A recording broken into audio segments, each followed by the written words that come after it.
everyone, welcome back to my channel. I'm Kayla and it's time to crack into a good book. So today's video is going to be my end of the month wrap up for March, and I have 11 books to talk to you about today. So in March total I read 30 books, which is actually surprisingly good considering like all the things going on.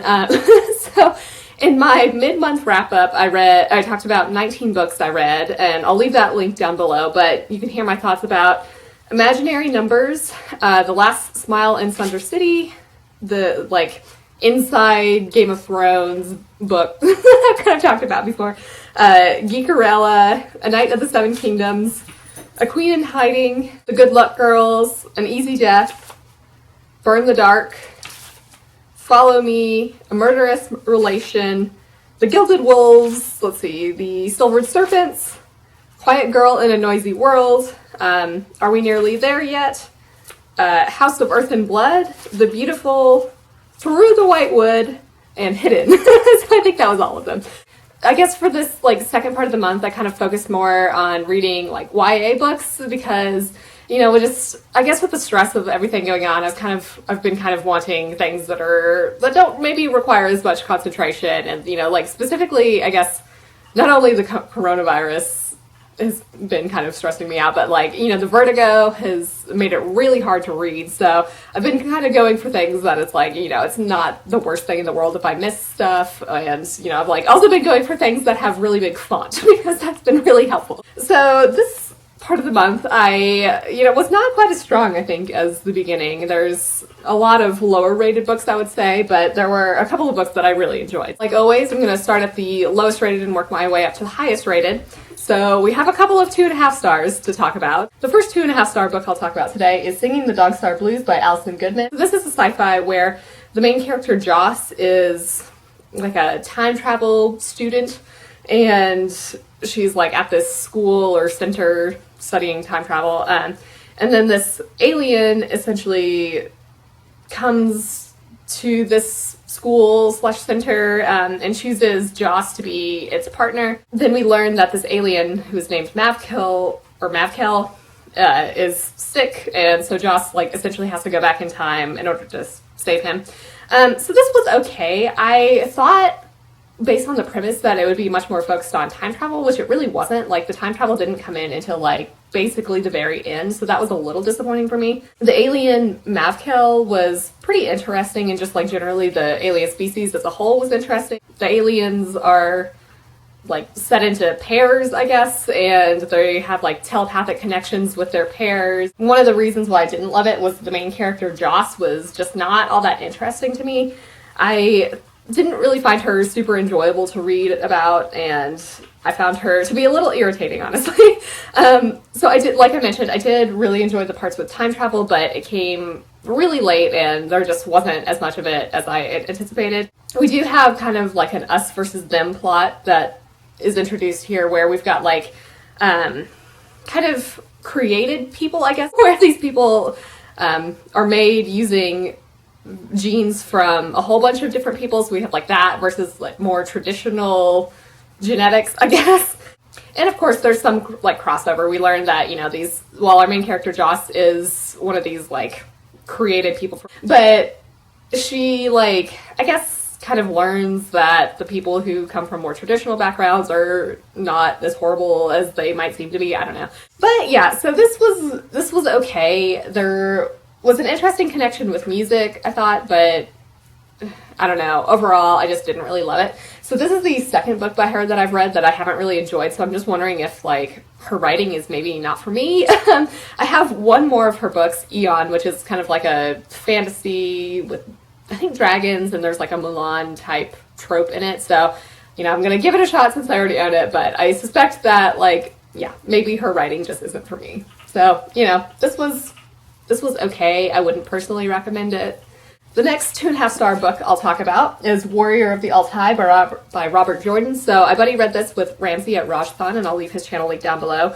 So this was Robert Jordan's previously unpublished first novel, and basically what happens here is Wolfgar, who's kind of a leader of the Altai people, must find a way to help his people survive. The watering holes or whatever in the deserts are starting to dry up, and they kind of need land to survive. So, like, along the way, in order to save his people, he has to deal with these twin queens and, like, magic and betrayals and politics and things like that. So this was kind of a strange book, I thought. It definitely reads like a much older fantasy, which, like, makes sense because it was written a while ago.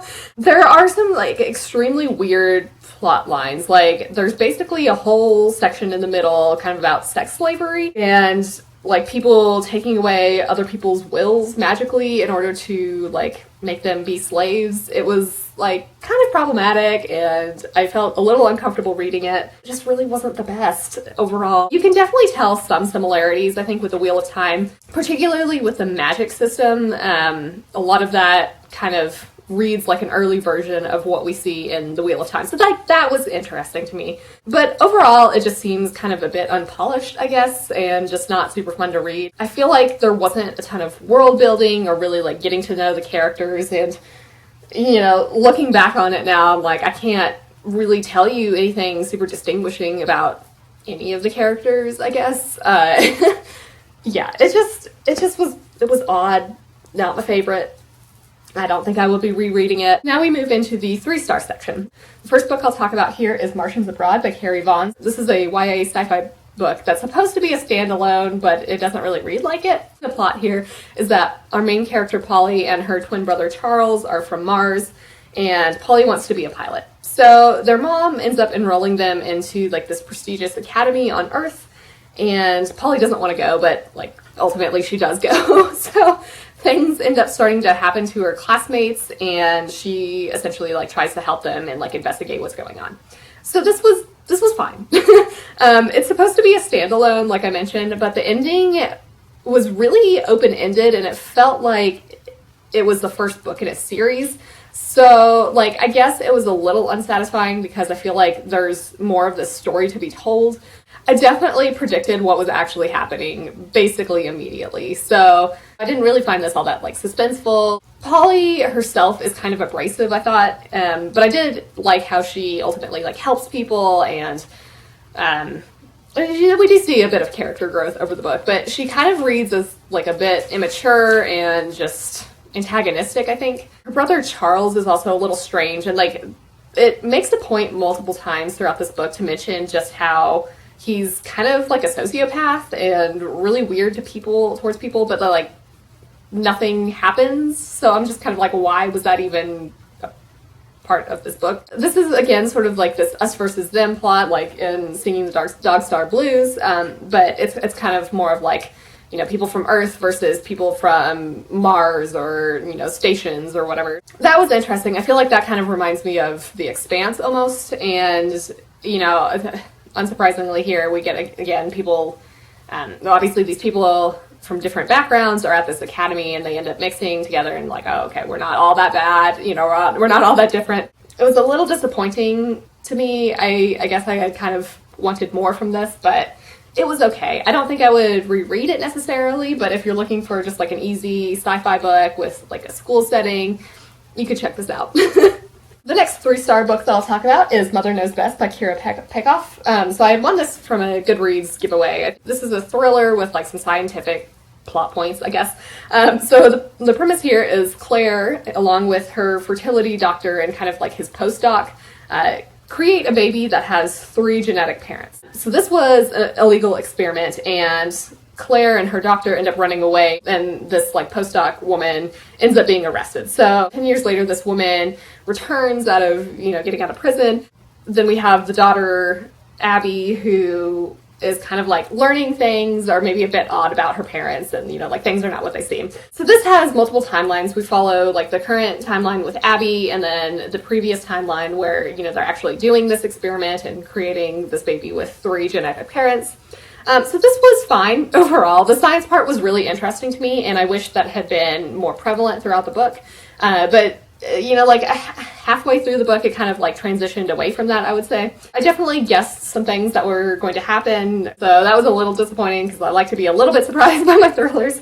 I found Abby, the daughter, to be just incredibly irritating, and she makes some really stupid decisions. Now, I know she's supposed to be like a 10-year-old or whatever, like I shouldn't judge her based on the decisions that I would make, but it's kind of like, did your parents not teach you anything about internet safety? She just, oh my god, it was just so stupid. And I'm like, what are you even doing? Just stop. So I guess I'm an old person now. I don't know. But I do feel, going back to more of the characters, I did feel really bad for Claire, who is the mother of Abby.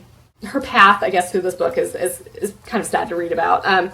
And then Rob, who is the doctor, is kind of, I think, the only decent character. And, you know, he does make some, like, questionable decisions. But ultimately, I think he tries to do the right thing. But yeah, so overall, I would say I had a hard time connecting with the characters. Like, while I sympathize with them somewhat, you know, like I mentioned, I was just really annoyed by Abby, the daughter. I think this was a really interesting idea with the science and everything like that, but I don't think it's the best thriller I've ever read, so I don't know. It was fine.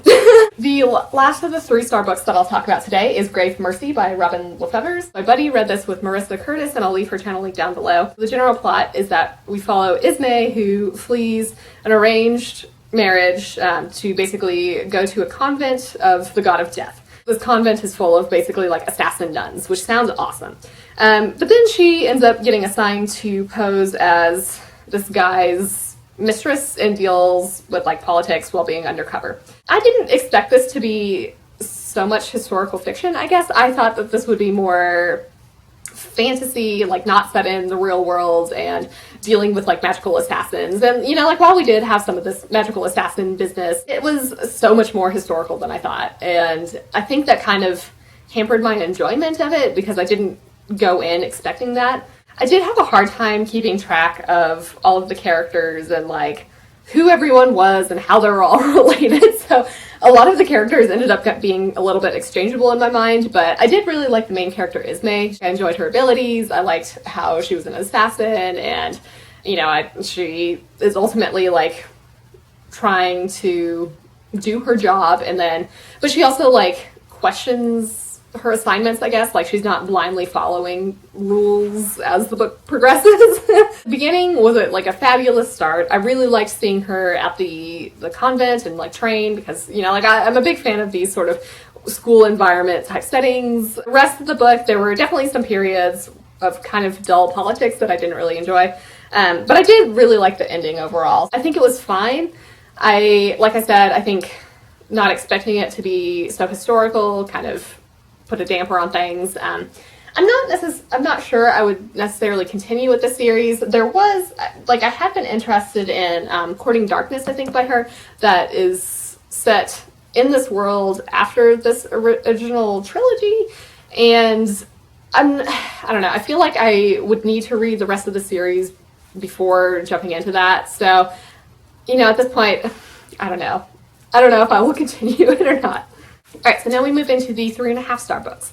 And the first book I'll talk about here is Get a Life, Chloe Brown by Talia Hibbert. So this is a romance where our main character Chloe has a near-death experience and essentially creates this list of like things that she wants to accomplish in her life in order to like actually live. So she ends up like moving out of her family mansion and moves into this place where her superintendent does not really like her. She kind of like learns some things about him, like she learns that he paints and he learns more about her. So she eventually enlists him to help her out to complete her items on the list. So this was enjoyable overall. I thought the banter between Chloe and Red was pretty funny. I did like Chloe quite a bit. I think there was pretty good representation here of chronic illnesses. So Chloe has fibromyalgia, I think. I liked the relationship also that develops here.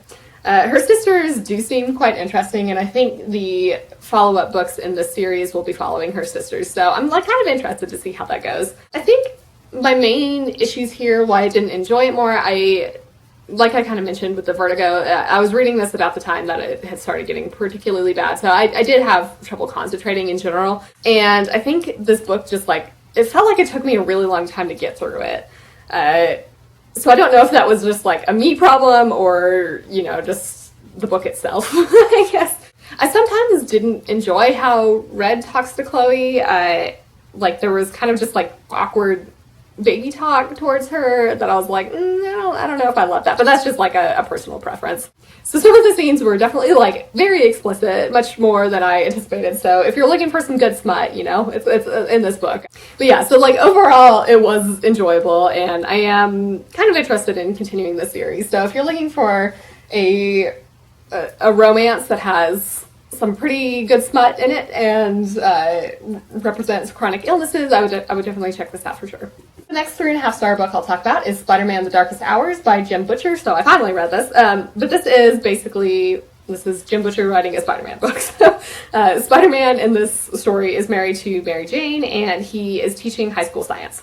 So we end up having the Rhino destroying Times Square, and on the way to stop him, the Black Cat tells Peter that it's a trap, and these people called the Ancients are the real threat here.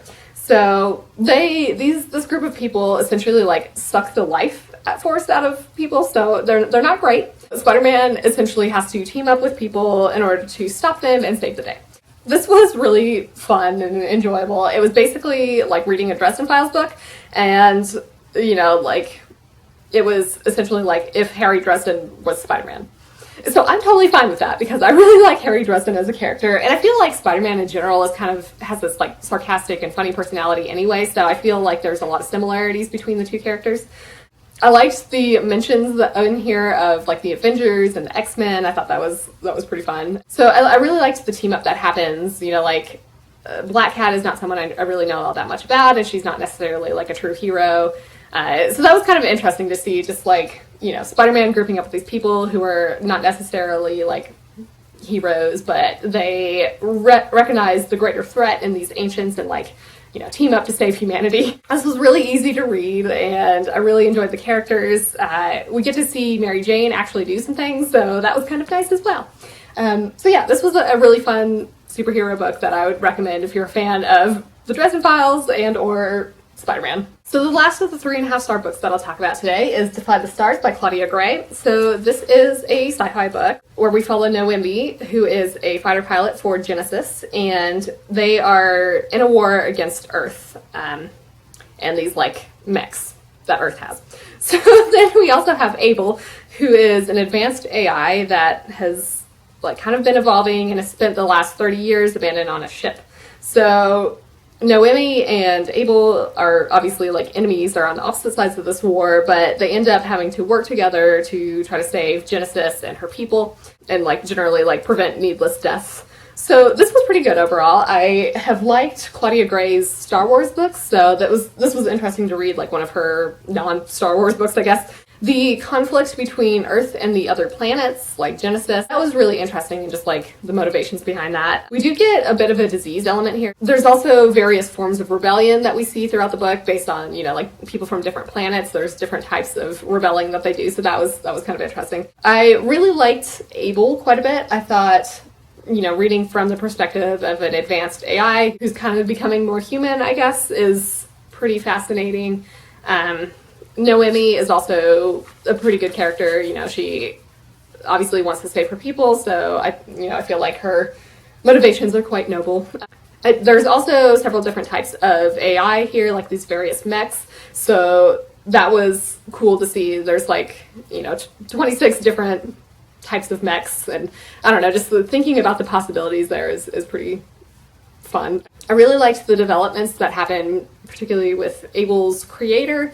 Some of that I didn't really see coming, so that was cool. Like I mentioned, there's all these different planets, and each of them has like a very distinct feel, which I thought was nice. This is, I think, a trilogy, and I've read reviews that say like the third book is kind of disappointing, and like I think the first two books are supposed to be good, but like overall I feel pretty satisfied with how the book concluded, and you know, like I don't know if I necessarily need to continue reading on this series. Like this felt like it could be a perfectly fine standalone story for me.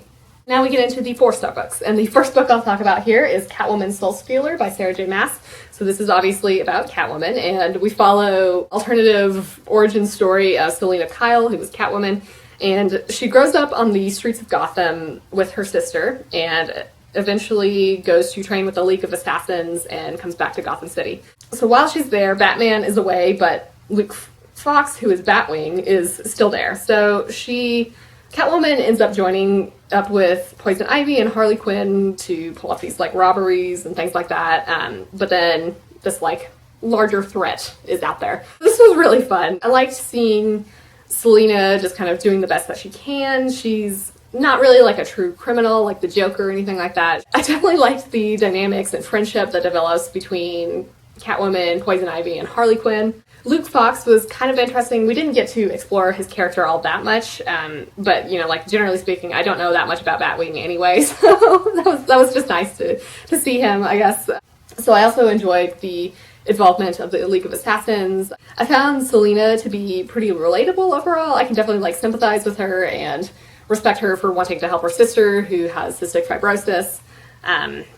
But yeah, so this was a really fun book, and I had a good time with it, and it makes me interested to read the other books in this like DC Icon series. That there's, I think, 4 books total by 4 different authors. So there's like Catwoman, there's Wonder Woman, Superman, and Batman, I think. If you're looking for a fun superhero book that explores the origins of Catwoman, I would definitely check this out. The other 4-star book I'll talk about is Don't Read the Comments by Eric Smith. So this is like a YA contemporary where it's kind of exploring gaming culture. So we follow Divya, who is a popular streamer for the game Reclaim the Sun, which is essentially like a space exploration game. That sounds awesome. So she is essentially trying to get sponsors to help support her and her mom. Our other character, Aaron, is a gamer who also plays this game and ends up meeting Divya on this remote planet, and they form a friendship. So then we also have this group that starts like trolling Divya in-game, and then they start harassing her in the real world as well. So this was really enjoyable. I particularly liked the gaming aspect quite a bit.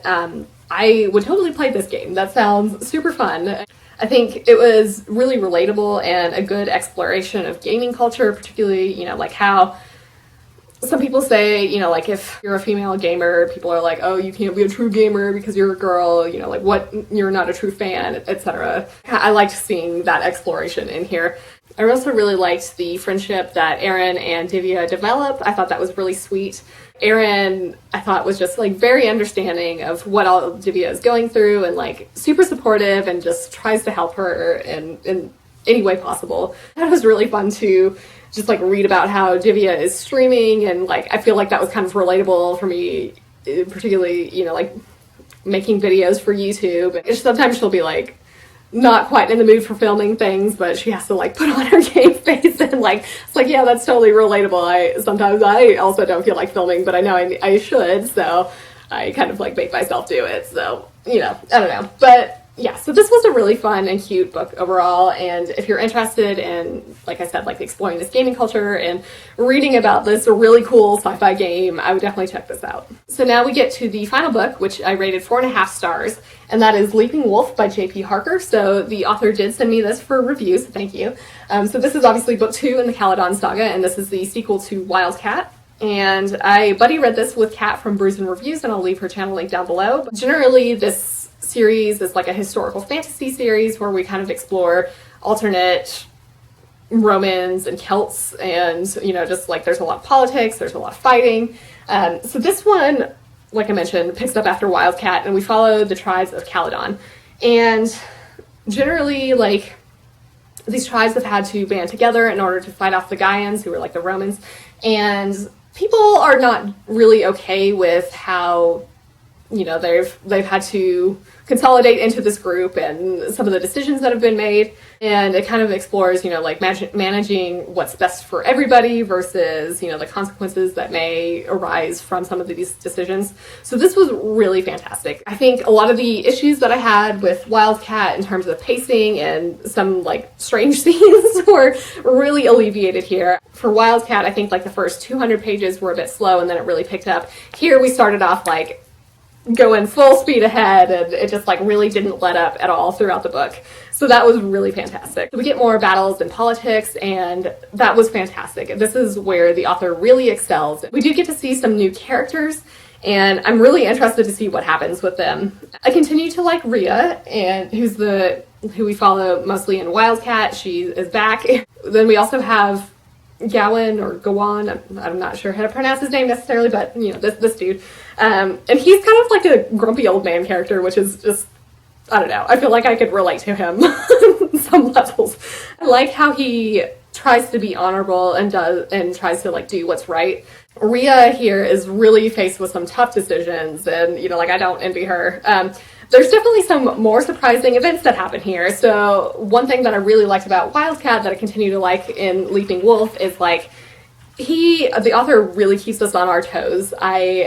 There were like several shocking moments again where I was like, oh my god, what just happened? Like, dear God, I was so surprised by some of these things. So that's just really cool to, you know, be surprised by a book and not have any idea what's going to happen.